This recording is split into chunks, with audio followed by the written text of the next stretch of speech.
Thank you for listening to Depictions Media Radio.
And here we go. Welcome back, everyone. I'm here with members of a global movement called Butterfly 11. Now, what makes Butterfly 11 pretty cool is one. Most of the folks on this panel, they are either coaches or they're trying to help people with depressions, anxiety, childhood trauma, or some kind of codependency. But more than that, this movement from the person who contacted me nearby here in Vancouver, BC, Ivana, talks about how they're trying to spread a message of love and peacefulness and things like that, which, as you know, here at Depictions Media, we always try to promote those sort of things because that's what's going to turn our society around and give us a better way of living. So with that, I'm going to start it here, and I'm going to bring everybody on the panel. If you could just introduce yourself, because if I was trying to do that one introduce every one of you, we would probably use up most of the interview time, wouldn't we? So one start from the closest to BC. Ivana, you're first. I'm first. So I'm Ivana Roslonek. I'm in Vancouver, downtown Vancouver, BC, Canada. And do you need my life story, or how many minutes do I have to? If you could tell everybody how you came up to start the movement. Well, we were all studying at the same college together, studying multidisciplinary helping practices. And that's how we met during our studies, and we collaborated on various projects together, and at some point we decided that we want to create something massive, something that will surprise our wildest imagination, and that is when we decided to start the movement, global movement. We want to make it as big as possible. Okay, we have somebody from Edmonton, Sarah, right? Yes, that's where I am. Also in Canada, Edmonton, Alberta, Canada. Not a little movement, and really, what through our own individual journeys and through all the things that we learned, these places that we found ourselves being stuck and not having the fulfilling lives we wanted to come out to the other end. It's like we hope this passion and this desire to share it with the world and really. Have people realize that they're not alone and that there is a way out. And through this movement of unconditional acceptance, once we can accept ourselves, we can really start to change. And that's kind of the desire for us as we call it multidisciplinary helping professionals. So we come from all these different courses.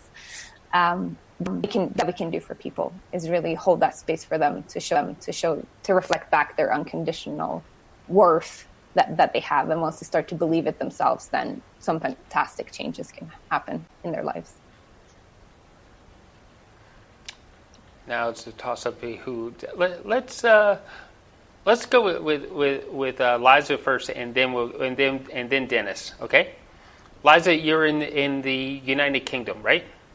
I'm in the United Kingdom in Folkestone, and I met these guys in that same school. And when we started Butterfly 11, it was like a train we got on, and it didn't stop. It just kept going really fast, and I took a seat because it's comfortable, and we're going somewhere big, and that's the only way I can describe it, really. But what we're doing is growing. It's huge. It's gonna have huge impact. The work we're doing together, and it's absolutely right. Felt right from the first moment. Okay, finally, Dennis. Yes, hi. I'm in France, in Normandy, not far from Juno Beach, where the Canadians landed on D-Day. For me, I subscribe to what Liza said about the train, and I would add that it's actually speeding up, constantly speeding up, and it's very exciting, but it's also very fulfilling at the same time. Because our community on our Facebook page is growing. We have people who submit their stories, who open up and experience change through our events as well. And this really touches our hearts. Okay. So, how do you think Butterfly 11, what do you think the end result for our global society is going to be? How do you guys deliver this message?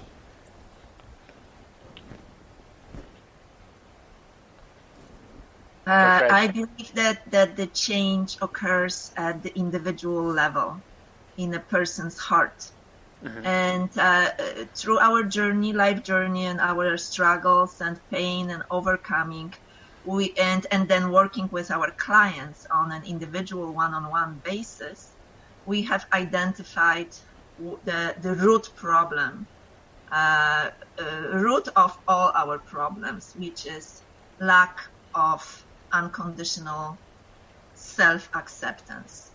Having all those inner critics, having doubts, insecurities, fears that we are hiding from.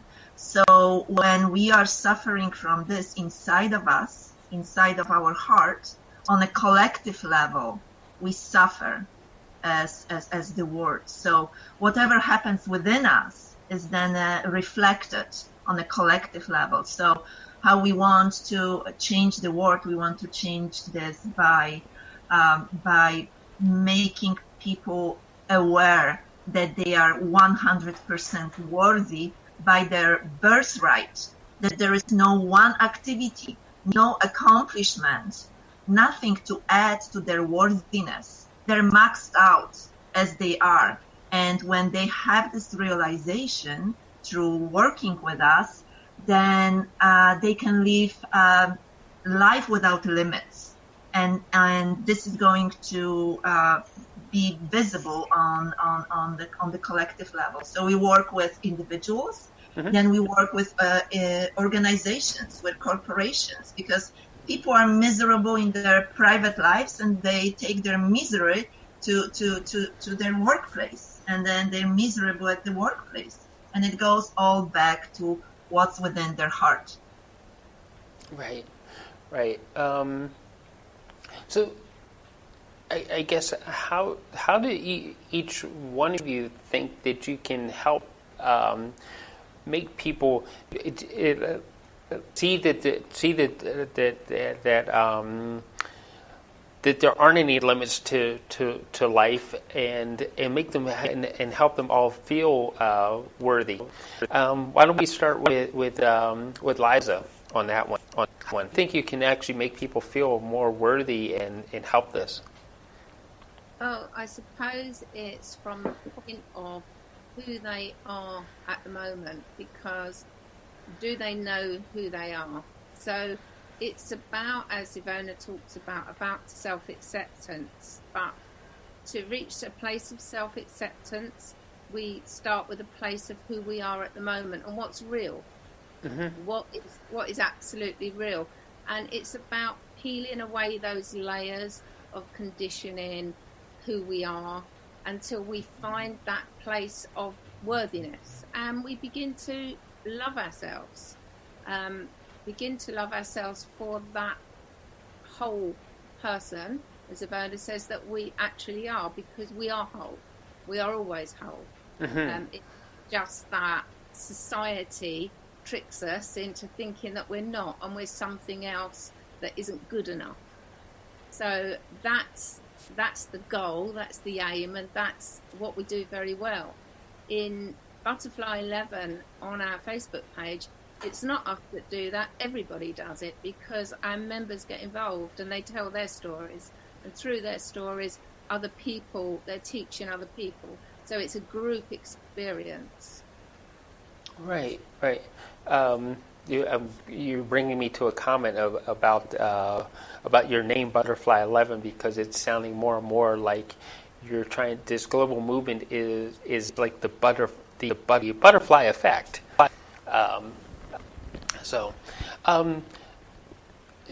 Dennis, how do you see yourself in helping people achieve better lives?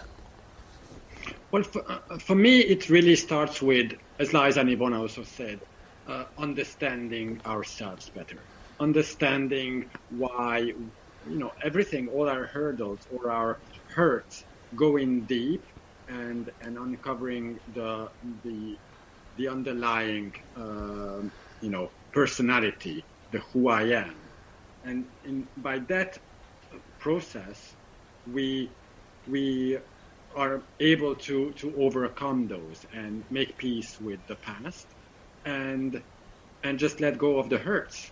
And, the saying goes, hurt people.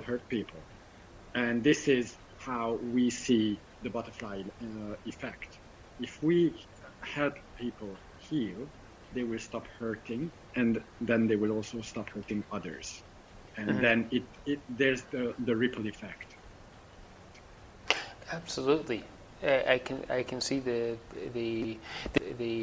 ripple effect is more hurt, but if everybody's healing, then the ripple effect is more and more and more healing into ultimate peace, right? And Sarah, go ahead. Why don't you jump in there? Yeah. I think that's really what we keyed on in terms of when we set out our vision statement to create a world where everyone's heard, loved, and accepted. That important part of acceptance, because if we make room for our hurt and the current, like Lisa kind of said, what do you currently have, and grow in that awareness of what we currently, the circumstances in our life, everything that we are. And if we're more motivated to change, to see different outcomes and different results than what we currently have, it can be a daunting task. And that's a little bit in December, we put together this life skill advent calendar, we call it. It was alphabetically, where we talked about a life skill for 24 days. And all these skills that we didn't have, no one taught us, and we just had to kind of go through this journey of self-exploration. And really, that's kind of what we want to provide. We want to provide a safe space where people can show up for who they are, with the struggles that they have, and the stories that we like to share are the ones that also provide the hope, where we have overcome, where this is where we were, but you don't have to be there forever. There is a way to get out. And part of the life skills calendar was that the aim to see that here are all some tools that we can use to kind of help us get out of that place, but it's also that place. It's not just educational, it is that community and that support and that component, and that's why we run things like talking circles and meditations and even social gatherings where it's more that a venue where we can connect with other people. It's really vital and really important, we feel, because nowadays everyone just goes to Facebook just to talk, just to this superficial connection, and there's no real depth of connection, and it's been lost in so many ways. That's really what we want to provide. Okay, you on Facebook and social media and everything. Yeah.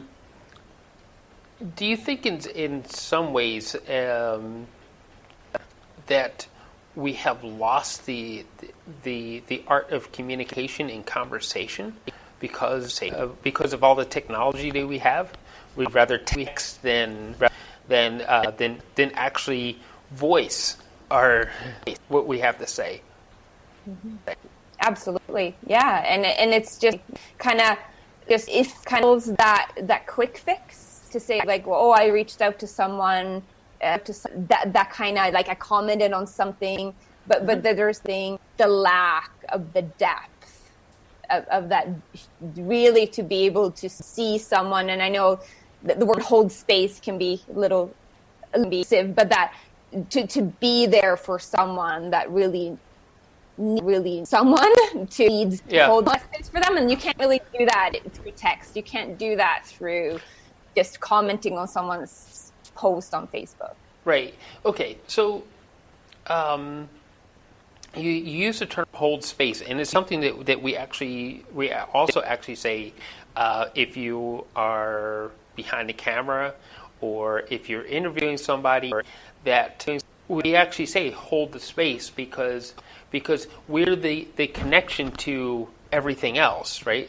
So there's a connection between you to me and then me to everyone else. But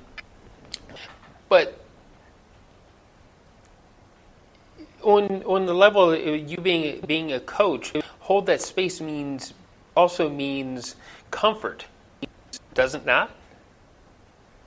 It means you're giving somebody the freedom to express themselves or to feel what they need to feel. Is that right? Yes, holding space. All our lives we were taught by external people, educational institutions, our parents, and we experts, gurus, whoever, wiser people than us. All the time we're looking at books for answers. We're looking outside of us. And when we start holding space, we go within. And this can be the first time in our life when we actually communicate within and find those answers within ourselves. It's so powerful. It has to be actually experienced. It's hard to explain because it happens on a deep heart level. It doesn't happen on the intellectual level. So when you enter a heart circle, whether it's online or in person, because we also run heart circles in person, you have a group of people and they give you their time, which is their life. They with just pure silence. And the power of it is immense. It seems really simple, you just talk and they listen, but this just is something that we never experience, because when we enter into a conversation with another person, this person is very often just researching what to say, what to interject from his own mind. So it's just like it creates a noise. There is no space. But within the heart circle, there is this luxury of taking everything that you have in your mind and everything that you have in your heart and put it in front of you. And this stares back at you, and you have your own answers to your own questions. And this is the most authentic guidance you can get, because you get them from your three, I call them three inner gurus: your intellect, your heart, and your insight, your gut. So all three of them that carry the DNA imprint of countless generations before, the wisdom that, allowed our ancestors to survive, that put you and me here on this planet. It's all there within us, but we'll never inquire within. So what we are creating in Butterfly 11, we're creating this immense energy and guidance and the space to go within and retrieve what's hiding within. That gives you freedom, it gives you power, and it gives you trust and self-confidence that you can do anything, because you have those facilities within of you that are always there with you, always at your disposal, but you never ask. So now you can ask, and you can get the answer. So, I know I've seen this in a proverb, but is that, the question is, how true is that proverb? And you're saying that the proverb that it's a Greek proverb, and it says that that the gods played a trick on us. They look outside of ourselves when they placed everything inside of us, so that we would always keep looking away. So the question is, how do we actually get our society to look inward instead of keep looking outward? Because we always say, oh, well, they say. Well, who is the they, right? It's a vacant space, the they. So how do we get them to look inside of us, which is something real? One person at a time. One person at a time. We won't change 8 billion people in one night. We can do the most we can through our movement.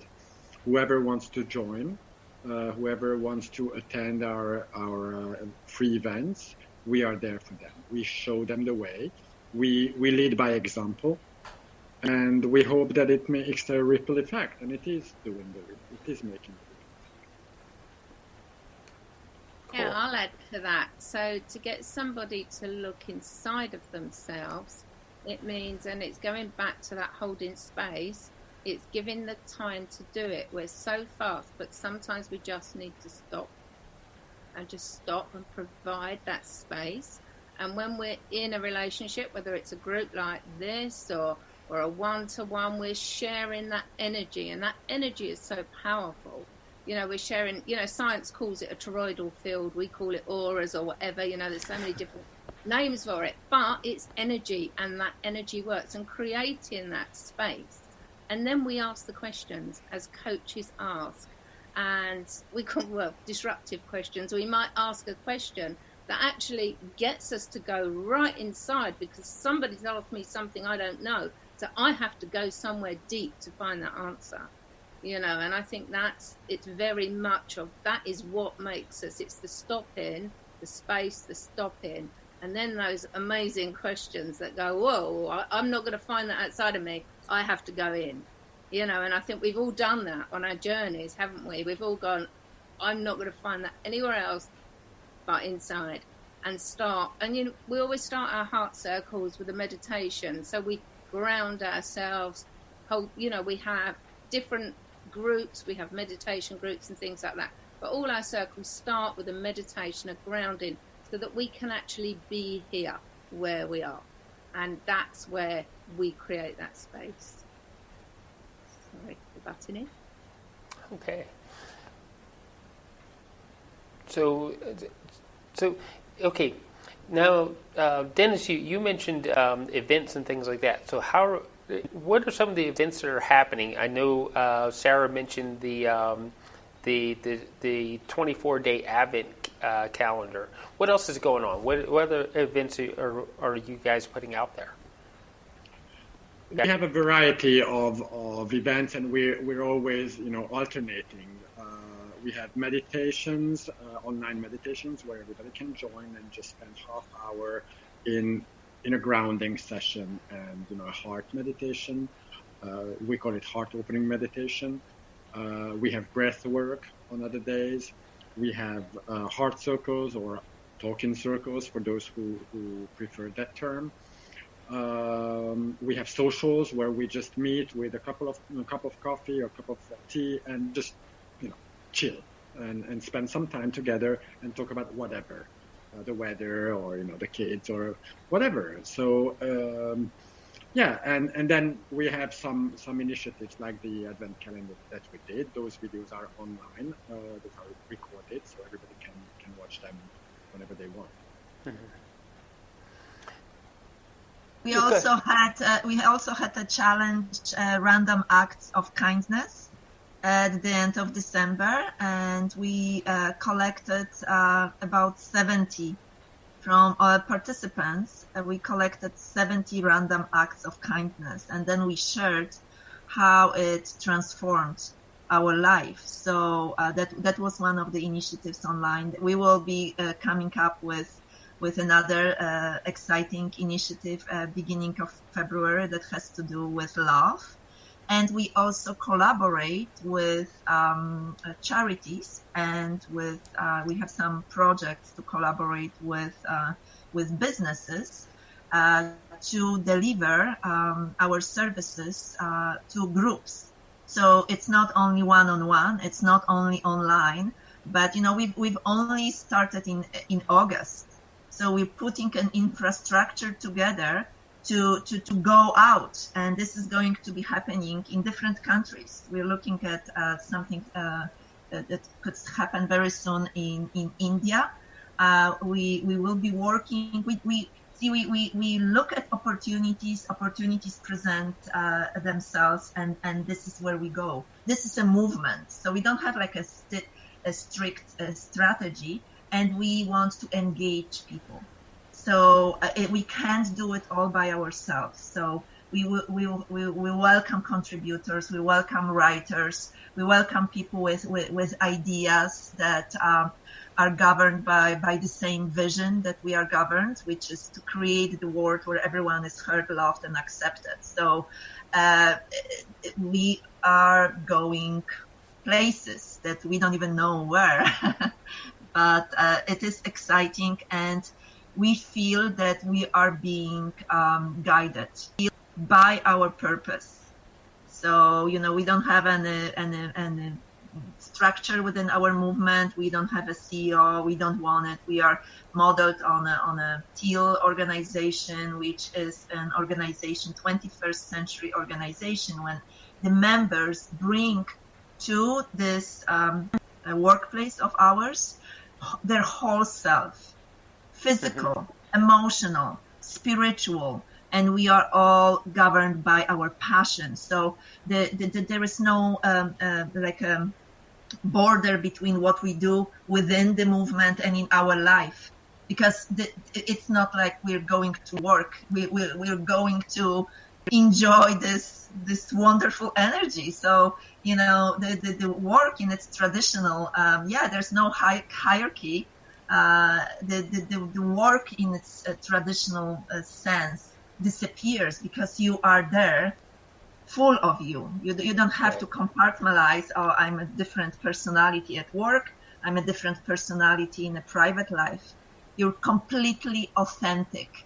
And if we can bring it to the workplaces, and we can help corporations to create this structure. And I worked as a CPA. I've been a corporate controller for 20 years. So I understand that how important the corporate structure, corporate culture is for efficiency, right, for motivation, for creating results. Yeah. So Okay. So we're counting down the seconds here. Sarah, the best ways to actually find the Butterfly 11 activate. Go ahead. Facebook, the Butterfly 11 movement, come join us, come see what it's all about, read our posts, watch our videos, and show up to an event. We promise you won't be disappointed. Thank you so much, everybody, and it's been great having you come onto our show and joining us on our station. And we're going to have to book another time to have all of you come again, and we're going to continue this conversation, I promise. Again, all right, thank you again, and thank you for listening, everyone. Thanks. Thank you. Okay, bye. Thank you. Bye.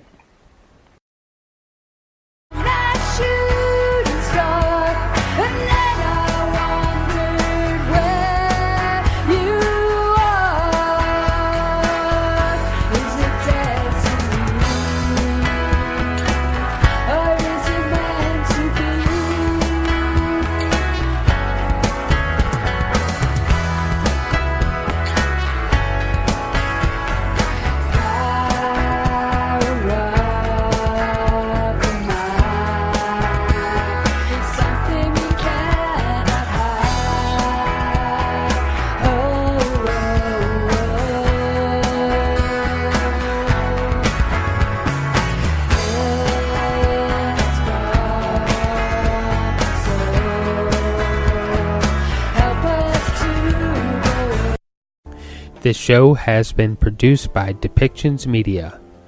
Please contact us at depictions.media for more information.